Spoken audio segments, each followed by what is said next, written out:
10 tanda besar kiamat. Yang awal, yang pertama, tanda besar kiamat yang pertama, bumi dibungkus oleh dukhon. Bumi dibungkus oleh dukhon. Gelap bumi ini selama 40 hari 40 malam. Dukhon. Dukhon. Ya. Dukhon. Dukhon ini adalah kabut asap, kabut debu yang sangat panas dan sangat tebal. Saking panasnya, kata Rasulullah SAW, orang-orang kafir sampai melepuh kulit mereka. La ilaha illallah, panasnya kayak dalam oven, Bu.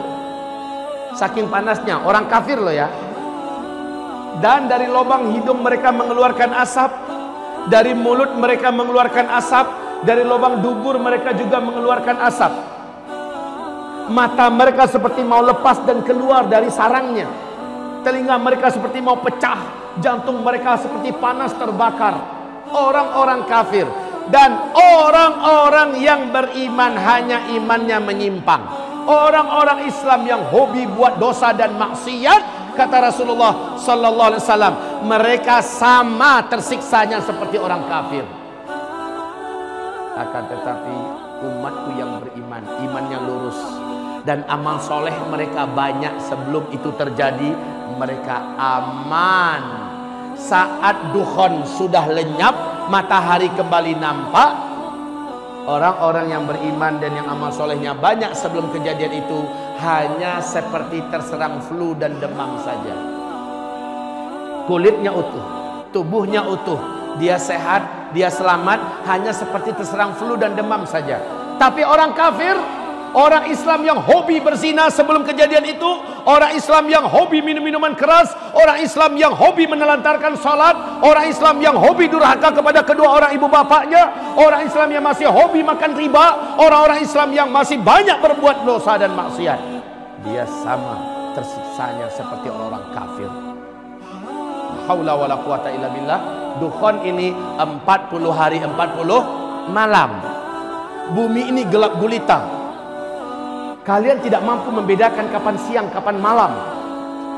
Bahkan salah seorang di antara kalian mencoba mendekatkan telapak tangannya ke arah wajah, lam yakad yaraha, tak mampu melihat apa-apa saking tebalnya dukhon itu.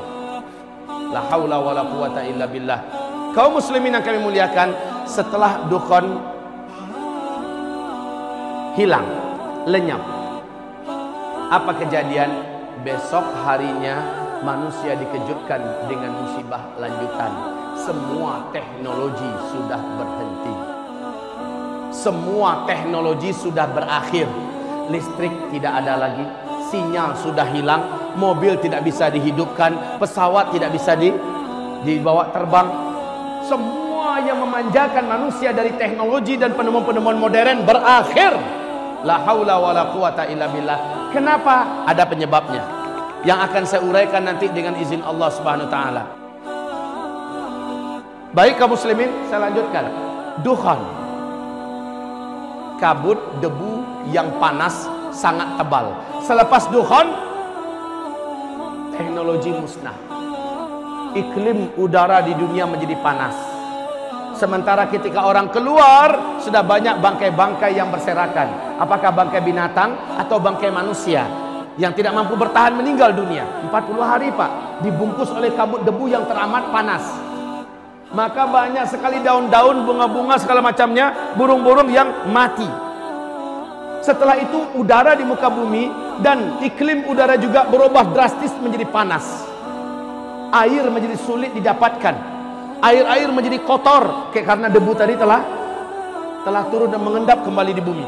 La haula wala quwata illa billah. Kaum muslimin yang kami muliakan, sejak itu kelaparan mulai mewabah melanda di muka bumi. Serentak seluruh dunia mengalami kelaparan.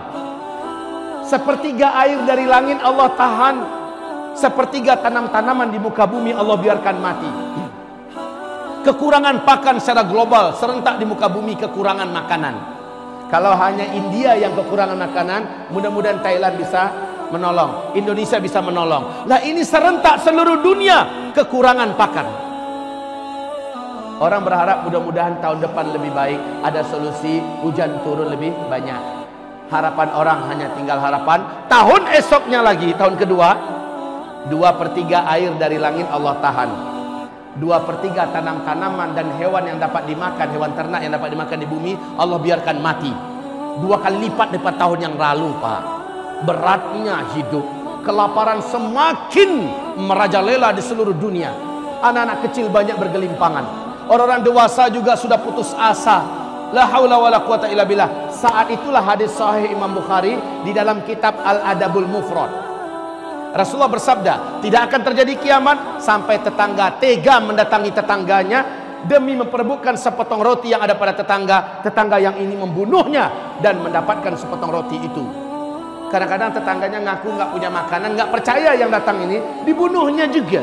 La haula wala quwata illa billah. Beratnya hidup, orang mulai berani memakan bangkai karena lapar. Macam di Suriah, Pak, bangkai kucing pun dimakan orang, bangkai tikus pun dimakan orang karena lapar. Ini akan terjadi secara global, bukan hanya di Suriah.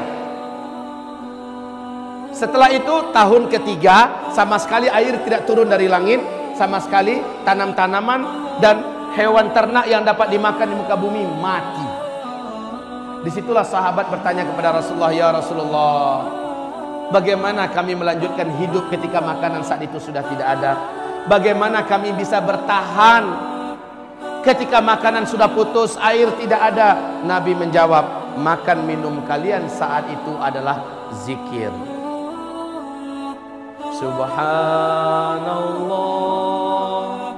walhamdulillah wa la ilaha illallah wallahu akbar.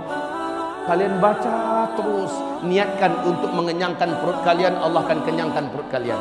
Niatkan ganti minum, maka Allah hilangkan dahaga kalian. Niatkan untuk menguatkan fisik kalian, Allah kuatkan fisik kalian. Baca subhanallah walhamdulillah wa la ilaha